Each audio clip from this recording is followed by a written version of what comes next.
They treated me like the man they wish men could be, but as much as I tried, I couldn't be what they were created for. Man, what is happening? Okay, I literally just finished reacting to Jackie and Preston's poem titled The Fall, and that blew my mind. I've never seen anything like that. If you have not seen my reaction to that, check it out. Oh my God. So I'm still kind of breathing heavy from that, but we're about to jump into yet another duet by the two of them titled One Flesh. And here we go.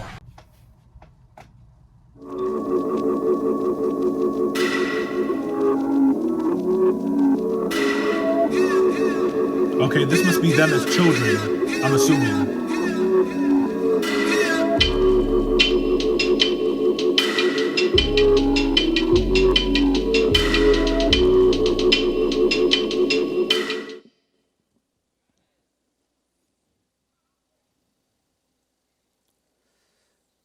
There was a boy, halfway grown, skin all the brown his ancestors once carried.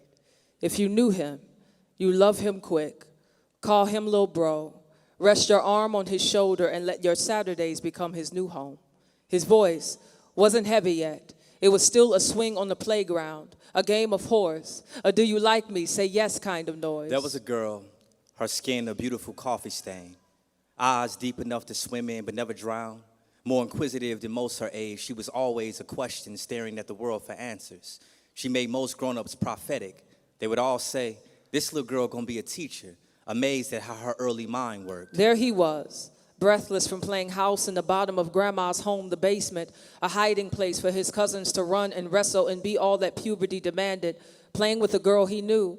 They went from basement to bathroom. He went from virgin to an open door, swinging with the sound of lust and lions readying themselves to devour every bit of identity he was never given. He sat, eyes wide and insecure, exchanging his body for hers there. Sex and syringe were made into metaphor. Her and every other body like it made into drug there. He thought he learned something new about himself. He thought her body gave him his first name. He thought her thighs could tell him who he was. He thought lust and love had the same hands. There she was. Okay. Wow. That's a lot. That's a lot. And we're only about a minute in. I'm going to say this. The moment I saw that she was wearing black and he was wearing white, I was like, huh, that's interesting, because they're married, obviously, and typically in a wedding, the woman wears a white gown and the man wears a black tux. But instead, he's wearing a white tux, she's wearing a black gown, you know? So I'm like, huh, that's interesting. Well, not a gown, but a dress, you know what I mean? Now I get it, because clearly she's giving a biography about him and he's giving a biography about her. Very awesome use of clothing there, you know? It's not very often where the clothes someone is wearing is directly a reflection of the bars being shared, you know? So I always like to see that. First name. He thought her thighs could tell him who he was. He thought lust and love had the same hands. There she was, barely 5, a tiny giggle on the playground, carefree and anxious for nothing except for more time at recess to make as much friends as she could. It was there when she first felt the urge to call another girl her own, where in her mind she replaced princes in Disney movies for princesses, and it felt right. It felt good and natural, like the breeze making her skin hush on a warm summer night. And then she was 6, still a small field of innocence, wide-eyed and growing into herself. On the lower level of a family friend's home is where her life began to bloom tragic. The room was dim, darkness tucked between each corner in the basement is where he named her his victim. Daddy gone, living somewhere coward safe, couldn't hear her heart trying to claw through her chest. So some teenage boy, his hands much bigger than hers, made her feel safe. And then confused, and then scared in a matter of minutes. That day, molestation made a mockery of her small body. That boy became an almost man, addicted to the sound of his name in a woman's mouth. If you asked him if he knew their names, he'd describe their bodies. He'd tell his friends how he got her to get underneath him without God's well done and hear them open their mouths with praise. They pat him on his back and stretch their smiles at how he got so good at conquering pieces of land and planting his flag on foreign soil. That brown boy colonized bodies like it was his right to live in someone else's country, but he didn't know where else to call home. Every woman was a house and a hug and a I see you, you refugee of a boy. That little girl grew up only making women her safe house. She would dine between their breasts while telling them all of her fears, and afterwards she would make a bed out of their torsos. She was now in a colorful world she can call her own, where rainbows were no longer a promise but freedom from dark closets where she hid from the burning stare of church folk, far from that dark basement, and where she played out all she knew she was at recess. She was now gay, but the absence of true happy only someone sovereign can bring her often left her joyless. After Jesus, I met him, a boy, Chicago-born, built like a city of winded kings. Before him, the only people I'd ever loved were called woman. Women were to me a cathedral, beautiful and religious even. Their ability to make worshipers out of a secular-born body was worth writing a poem for.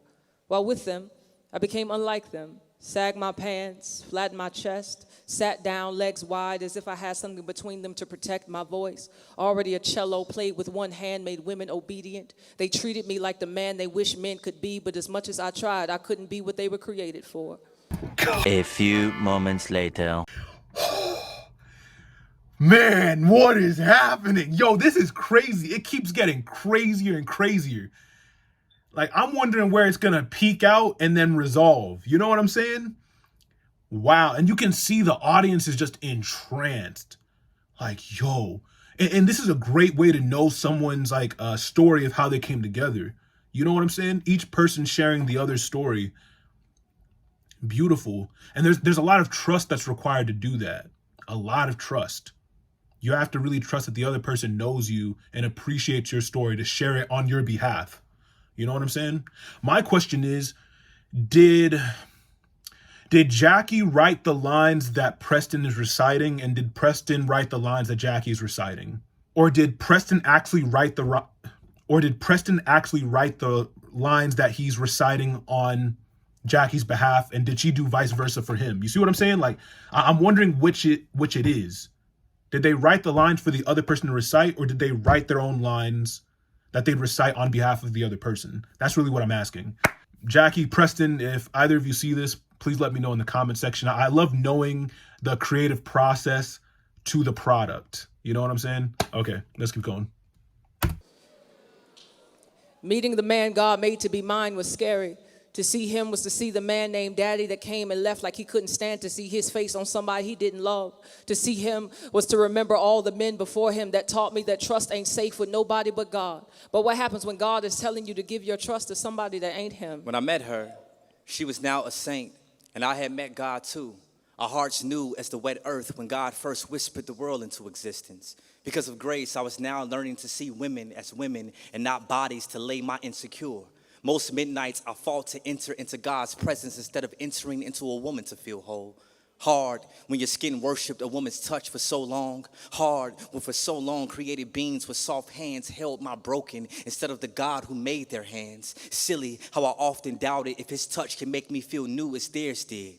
But she intrigued me. I heard her voice before I saw her hips. Her honest tongue and mouth ready with truth grabbed my heart and wouldn't let it go. God knew I needed a woman that I'll give my respect without her asking for it. 3 years of friendship was enough. I was ready for her to wear my last name. Then we became one. When I said I do, I didn't know one flesh was literal. As much as I wanted to hide my shame and fears and failures, I had too many skeletons in my closet to act like I wasn't dead before. Sex made me feel alive, but now my flesh had to die for another. Yup, now my flesh had to die for another. When you become one flesh, bro, when God said the man will leave his mother and father and join with his wife and the two would become one flesh, bro, it's one flesh, G.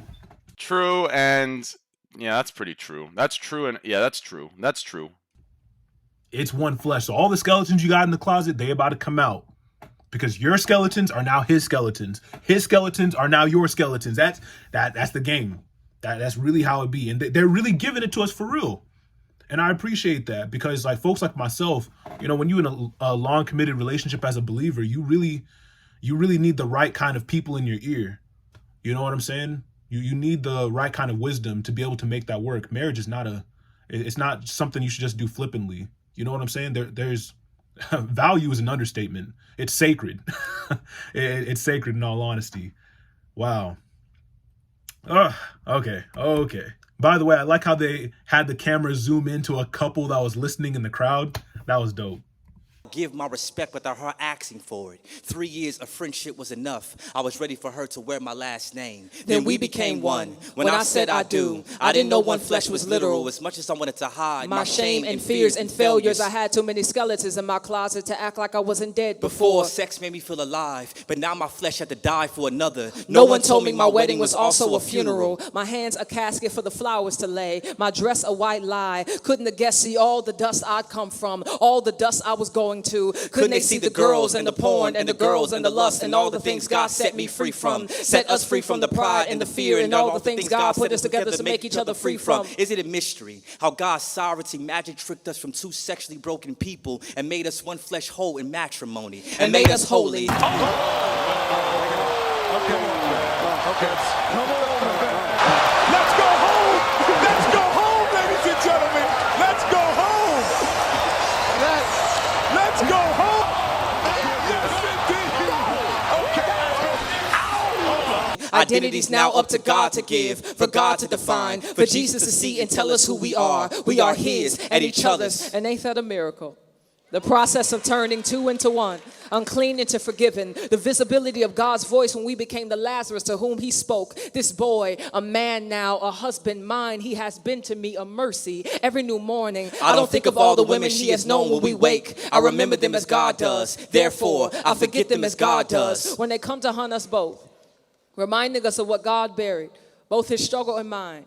We died together as promised. I live for all the ways He says, I love you without words. When He holds my heart with both hands, I say His name under my breath. You'd have to be Him to know what it sounds like out loud. I promised God I would love her like fragile hearts can't break. He threw our past into a sea deep as mercy. How dare I dwell on the women she cradled before me when God gave us a right now love. Our marriage is not void of struggle, but when I see her, I don't see her sin. I see a song God is still writing. Every dawn she is cloaked in God's newness. She is a fresh scent on my tongue, a sweet residue left on my lips. When she leaves, I smuggle the memory of her beneath my breath. And when she returns, I kiss her soft, and all of nature begins to sing of God's goodness and how He made our love abstract art. I vowed to do this. I took this woman, man, to be mine, to have and to hold. From this day forward, for better, for worse, for sexually broken or whole, in imperfection and in health, to love and to cherish, till death do us.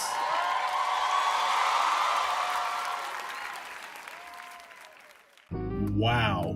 What did I just watch? What did we just listen to? I didn't even realize I was holding my breath the whole time. Man. No, that's different. That's different, y'all. Let me know your thoughts, for real. I don't even know what to say. There's so many things I could address. Wow. I'm gonna be replaying this. For real. Heck, I'm gonna send this to every couple who plans on, getting married, looks forward to getting married. Maybe even someone who's single and doesn't even know what that would look like. You know what I'm saying? I think this is something, this is definitely something that should be played in every marriage counseling session. You know what I'm saying? This is truly beautiful. Thank you so much for watching, y'all. Preston and Jackie, thank you too for being you and for being honest and vulnerable and incredible and talented, all rolled into one. I really appreciate you two and all the ways you have motivated and inspired me and encouraged me to be the best poet, but more importantly, the best Christian that I can be, All right, with that, I'm out. Love y'all. Deuces. Ice. I was touched by albums from Jay Ivy, and now I'm itching for a Grammy. Poets in Autumn is always awesome, like an Oscar-winning film when directed by Perry, not by Tyler, but by Preston and Jackie. How can I mention those two without naming Ezekiel Azonwu in the same breath? He's one of my role models, though we haven't met yet.